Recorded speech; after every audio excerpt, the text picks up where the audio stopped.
So, Dean, what's the hardest part of your job? What's the hardest part of your day? I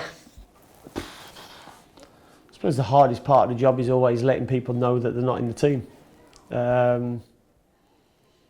Because you have a relationship with all the players, but you pick a team that you believe is going to win the next game, and you pick it for the right reasons, and sometimes that doesn't go right, and then so on a Monday you can invite them in and say, yeah, you're right, I probably should have played you. But the hardest thing is I've been there as a player, and there's no right or wrong way to do it. Some managers have do it before, pull them into the office on a Friday, which is what I preferably do.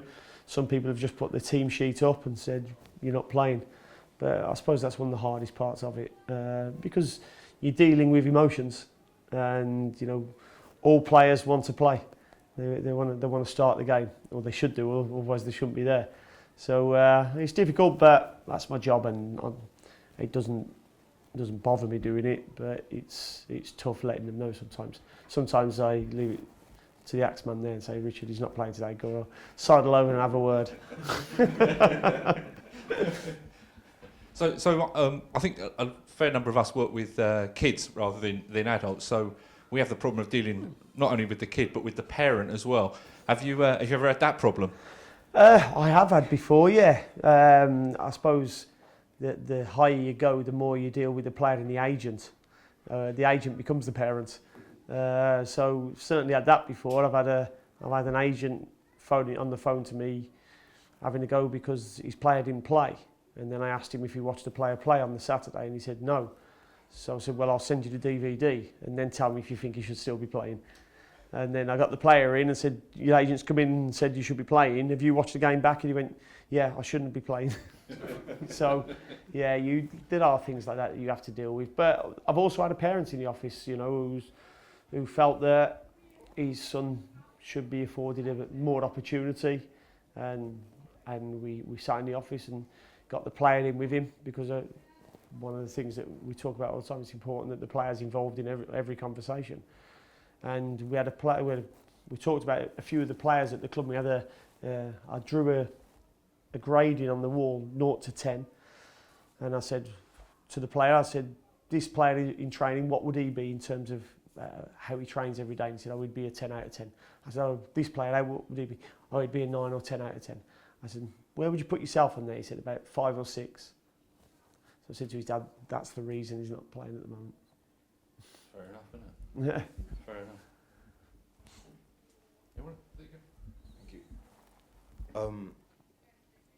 Brentford, when developing the young kids, when do you encourage them to start playing in a specific position, so start learning a specific role on the pitch?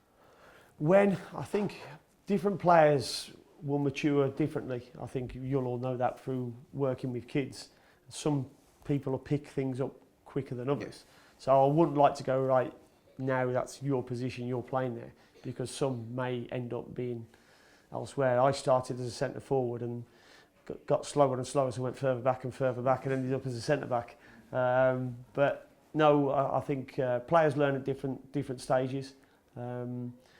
We fully encourage players to play in different positions anyway, so they can get an understanding of that position, where their team might be, and the sort of passes that they would like to receive if they're playing there, and it helps their understanding then. So if, for instance, you're playing a right back, then it's always nice to go and have a little go at wide right and see the sort of passes that you would like to receive, and also the position you'd like them to be in as well.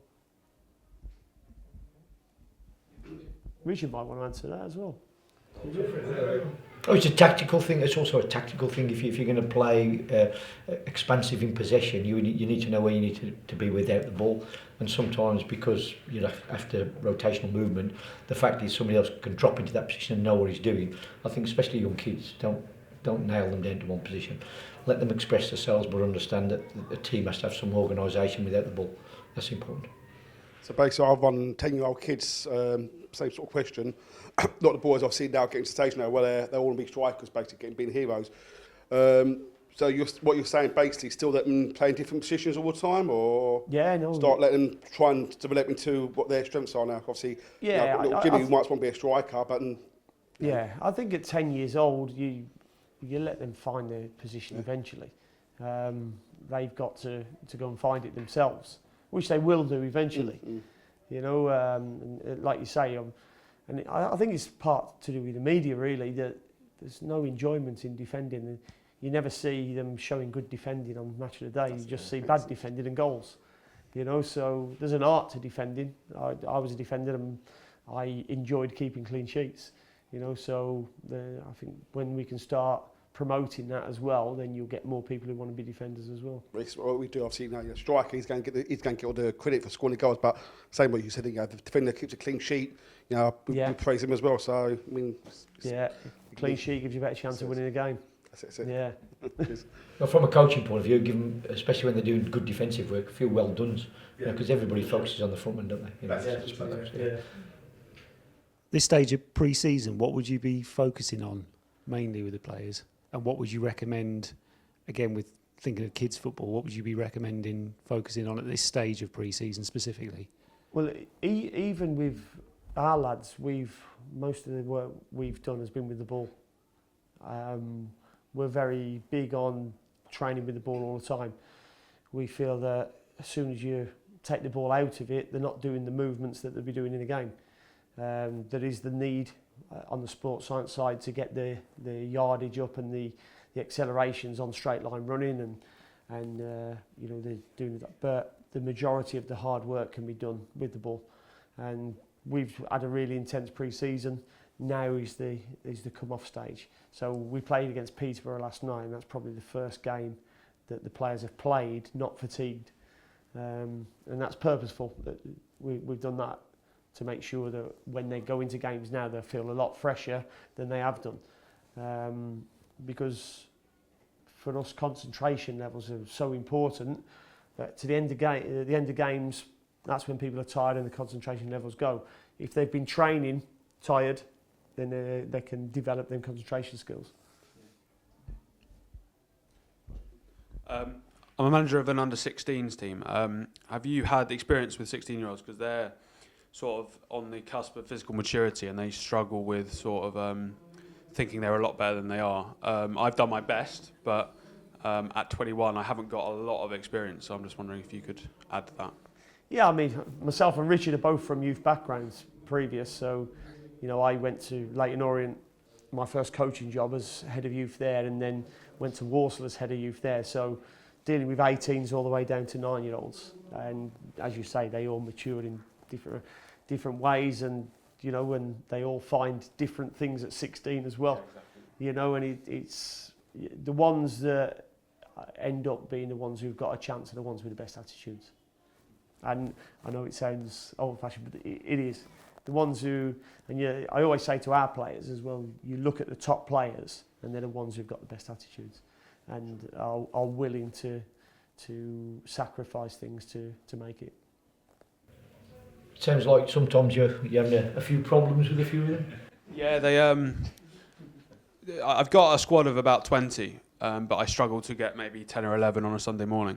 So that's the issue I have. I normally get a text at sort of 8 o'clock in the morning saying I've overslept when I know they're awake, different excuses. It'd be handy to know that midweek so I could prepare for it, but obviously Sunday morning I have to improvise and sort of work out what to do. It would help, as I said, I mean, when I have a squad of 20 and I get them in a group and I sort of say, what could we improve on? Because that's a big thing I do. I have positive and negatives.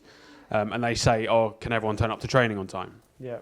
And can everyone turn up to matches on time? And I'm thinking, well, some of you raising that point are the ones that aren't turning up. So. And that's what we do sometimes with the group, and we would ask the player. Yeah.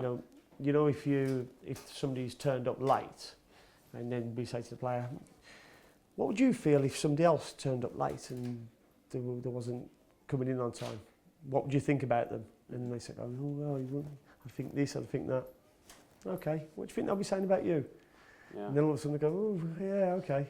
So you're given, it's down to them at the end of the day. Yeah. We very much talk about it's an opportunity. but you have a choice. When you wake up in the morning, it's your choice if you want to be happy or not. Yeah. So it's your choice if you want to turn up for training or not. You know, and if you don't, just let me know, and then that's okay. I can concentrate on the others. Might be a good idea to get a set of rules drawn up, or something, just you know, and not something stupid, but just something their rules that they agree with, and then you can be consistent with how you treat them. You know, if somebody's not doing what they should be doing, well, you're not playing or something, or whatever, or you know, they have to clean everybody else's boots. It could be stupid things like press ups or whatever you want to do. Something where it creates a bit of fun as well and a competitive element. I'm going to make sure I'm there on time. You know, one of those sort of things. They're the ones. Yeah, if you can create that environment where they are competitive with each other, and also I want to be better than him. Yeah. And it always becomes, if it becomes their idea, they're more likely to do it. Yeah, that's true. Yeah, so get them involved in it.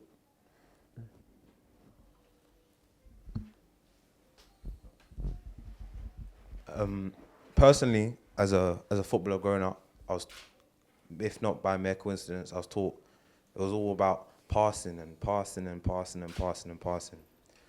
Then when you start stepping into men's football at whatever age you do, you find out that it's more long ball.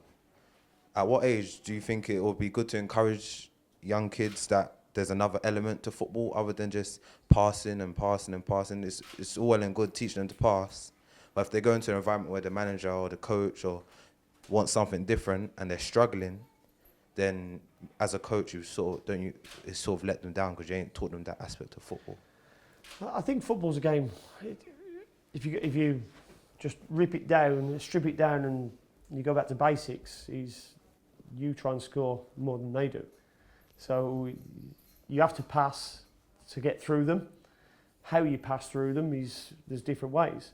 You know, I talk to the players now as I think there are 3 ways you either play through them, you go round them, or you go over them. I don't know any other way. So that's what we talk about with the players. What we have to do is go and penetrate, and you know, the business end, what we're at is about winning games. But there's also different ways to play to go and win them games. Yeah. You know, you can go and get 2 big centre forwards and say, when we get it, we don't believe that's the right way to play. But if there's teams that's coming to keep pressing us and they keep winning the ball back, then we know that there's going to be space in behind their defenders. Sometimes you've got to play that, because then they'll have to drop off and then the space is open up for you to play again. So it's just game understanding will come with the experience of playing, and you know, that tactical understanding is part of the development. So you know, usually up to the age of 10, 11, you're working an awful lot on the technique, and then the percentage starts going into the tactical element as well. So they're starting to pick up, you know, organisation and what to do with and without the ball. Yeah. You know, and later on you start getting into the physical as well. How did you feel then when you went to the men's football and it wasn't what you'd been taught? How did you feel at the time? I struggled for half a season before I started to actually grasp what it was that I was. What did you struggle with? In non-league, it's long ball, but it's less. You could say it's less tactical long ball. So it's not let's hit behind the fullback and put it in the area. It's clear it up, and that's what I struggled with, because being told try and find the middleman or try and find feet, and then you go into a new manager and he goes, well, I want you to lump it. I don't want you to pass the ball out from the back. I did struggle with it for a while, but after that I found my own way of doing it right. So I think something like that is when you start to teach them, you can either create an environment. I don't know, as kids play a game one touch. They can understand one touch, so the ball moves around quickly, and it becomes a reaction game, because football is quite a random game in some ways. But your organisation, so if somebody hits a 70-yard pass and I'm the midfield man, I've got to get in touch with it. If somebody hits a 70-yard pass, I've got to get in touch with it. You know, it's one of those, and making decisions.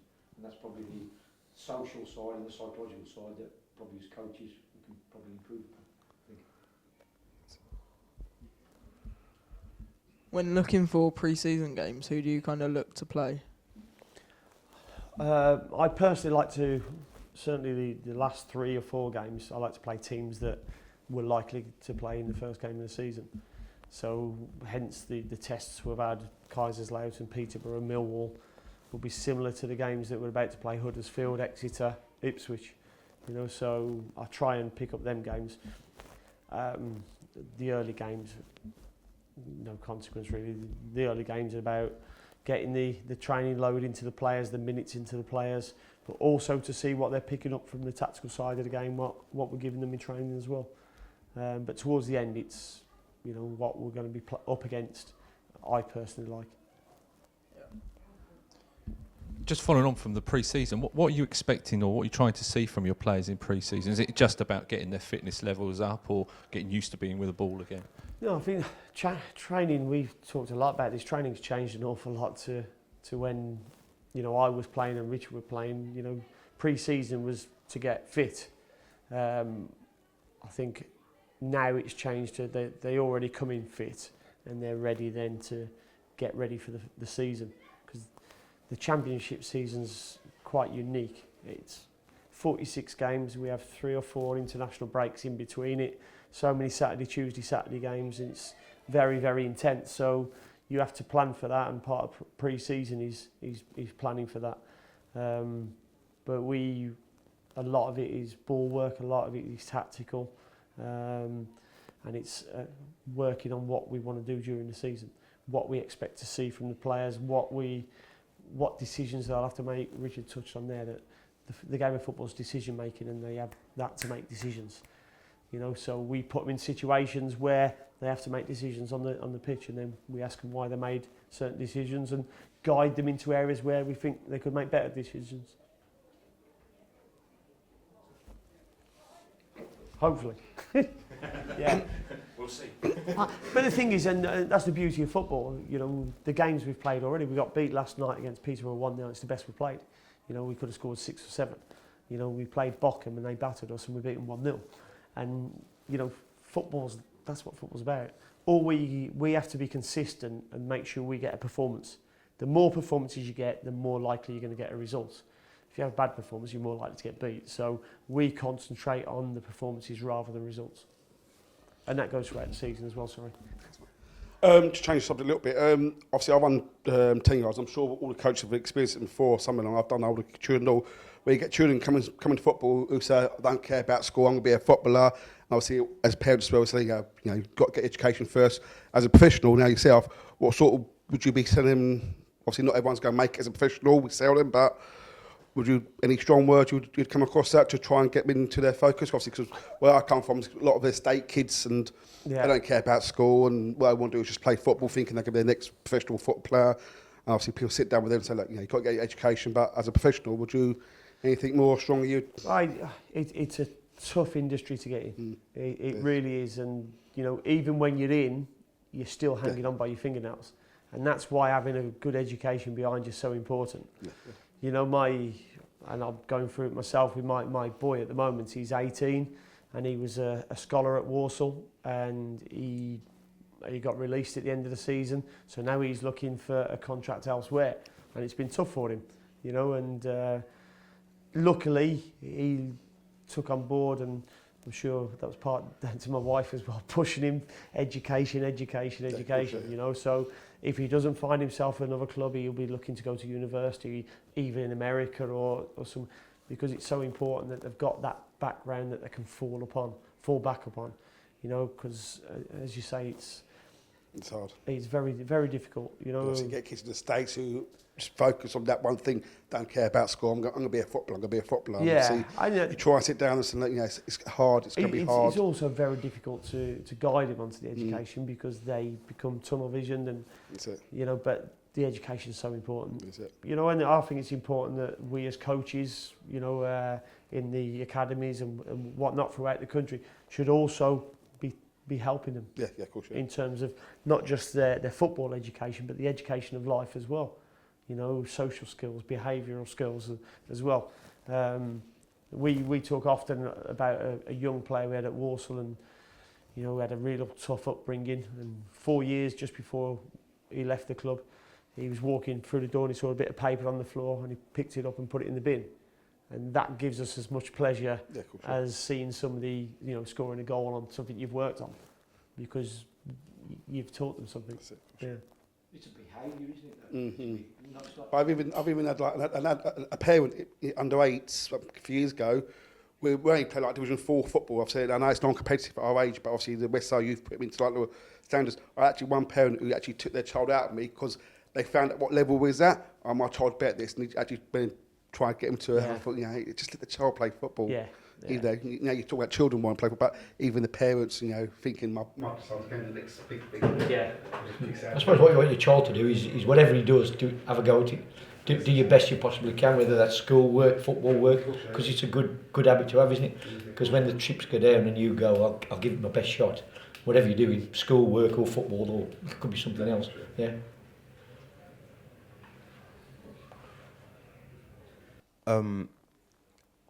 As a coach, when you see that maybe cliques, I'll use that word quite loosely, are being formed in and around the training room or within the team, do you like try and discourage it, try and keep everyone as one big whole, or is it just that's who they prefer to hang out with and that's it? Yeah, I don't think you can. People will naturally like, if you throw 24 players into a squad like we have, some people will naturally like it, some more than others. That's just the way of life. But what you try and do is have good professionals. So the more senior and more respected players, you're hoping that they manage the dressing room, and some of your influence that you have on them passes through into the players in the dressing room as well. You can't have too many little groups and who just stick by, well, I'm never going to have a go at him because he's my mate. But I'll have a go at him if he does wrong. Yeah. We encourage people to be consistent. So I like to be consistent in decision making I do. So if I tell somebody they're not playing for one reason, then I would tell somebody else exactly the same. Just being consistent and giving the messages. There's different ways that you have to deliver the messages because they're different people and different personalities and different emotions, and that's for us to work out and deal with that. And also, the word that I'll use is politics. When you're, especially in non-league football, you have the manager and he has his golden boy, the one he likes, or the two he likes, or three he likes. But as a coach myself, you would try to avoid that. Is it hard sometimes not like favouring the better players? Because there always are better players. I don't really get involved in politics. Simply because we've only just seen the Brexit that we've just had and too many lies from both sides. So politics I don't get involved with. What we try and encourage is people, my door's always open. I have a saying that I live by as a coach or head coach, and I am a manager who I would have wanted to be managed by. So every time I make a decision, I reflect on it. How would I have been if I was sitting in that situation? How would I have felt about that? And if it didn't feel right, then I wouldn't do that. So that's how I try and do things. Couple more questions, guys. Hi, my name is Thomas. I work for the Community Trust. Yeah. I have two questions. One is really, really broad. Another one is really, really narrow. Okay. So which one do you want first? We'll have the broader one. Okay. So everybody knows Championship is a very competitive league. Many teams try and do their best to get promoted every year, and compare it. And he has established quite financial strong position comparing to other top leagues in Europe, besides the top 5. How would you say that, for example, Brentford would do in other first leagues in Europe, for example, in Portugal or in Turkey, comparing to the Championship? I'm not sure. Yeah, I think it's because it's such a unique league, the Championship. You'd have to go and adapt. There'd be cultural differences. There'd be differences in terms of the training, the heat, where you're playing as well. All these kind of things would have to come into it. Tactically, it was interesting after the game against Kaiserslautern on Saturday. We had a drink with their coach and he came in and he said, like, the Bundesliga, for instance, is very structured. He said, you know what you're going to come up against every week. He said, because the German league is known for how they're going to play. We're going to press high and we're going to counter press. But when we get the ball, it's structured. He said in Bundesliga 2, totally different. He said you don't know what you're going to come up against from week to week. And I think that's a little bit like the Championship. Yeah, I think sometimes you don't know what you're going to come up against. I mean, if we went to play in Turkey or something, then we probably need to improve the technique, the pace of the game we play. If teams came to play in the Championship here, they would have to be more physical. They would have to cope with that sort of thing. So wherever you move to, it would be an interesting experiment now. It is a broad question. Thank you. And a narrow one. What's your opinion in using futsal to develop players, whether since a young age or whether already in the professional level? For example, Brentford first team, probably many played futsal when they were young. Probably others never ever played futsal. How does futsal can impact in their development currently? For me, it's very good because it can improve the technique, it can improve the movement patterns and the sharpness of players. I mean, other sports I always think can help develop players. I mean, the big one for me is basketball, you know, for footballers, because you'd always play me head up in basketball, you know, so, but futsal as well, very quick game and very technical as well, so it can certainly help. Yep. Good. He concurs. Last one, anyone? May I? Go on, one for the road. The broad one, the narrow one. Now it's going back to sort of give a continuation to social skills, personal skills. You were talking about some players reach the under 18s and probably their life as a football player is almost over. However, it's a long life in any other career. What are the social and personal skills besides any football skills they can transfer to their normal lives? I think there's or what actually football can give us? Well, football gives you teamwork. So whatever walk of life you're going to go into, you normally have to go and work with people. You know, so them skills can go with you wherever you go. You know, you're talking to people, how to get the best out of people, and that's what we see our job at times is how can we get the best out of this group of players that we have. We have a style of play that we want them to play, but sometimes you end up somewhere where it's about the players first and foremost, so getting the best out of people. So your question, you move into another job, you have to learn about people. So in football, it might be learning how he likes to receive a ball. You know, you might go into building. How am I going to get the best out of him to make sure he builds that wall on time? So it's just transferring them skills. Yep. Okay. Thank you very much. Thank you.